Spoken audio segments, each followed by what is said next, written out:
Daddy please पतंग daddy daddy please हा? Daddy please पतंग पतंग डॅडी प्लीज मकर काय? Sankrant daddy daddy daddy please अरे आता तुझा लास्ट वर्ष 10वीला आहे तू. आता तू पुढच्या महिन्यात पेपर आहे तुझे आणि तुला आता पतंग उडवायची हौस आले. Daddy daddy Makar Sankrant daddy हा? प्लीज प्लीज प्लीज प्लीज मग तिळगुळ घे, लाडू खा. अहो नाही पतंग काय? पतंग डॅडी पतंग काय नाही पतंग मी ते मिळणार. चुप बस. डॅडी प्लीज अभ्यासाकडे लक्ष दे. डॅडी प्लीज अभ्यास कर. डॅडी प्लीज डॅडी काय झालं हो? विचार त्याला. काय झालं? हो मकर संक्रांतीसाठी पतंग मागतोय यार देत नाही द्या ना हो, कसं काय करताय? अरे त्याची 10वीची परीक्षा आहे. आता पतंग उडवायचे दिवस आहे त्याचे. एवढा लहान आहे काय?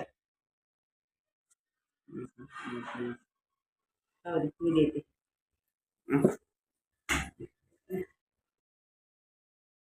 हे घे.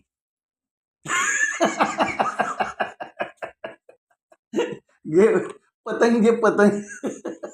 मकर संक्रांतीच्या हार्दिक शुभेच्छा.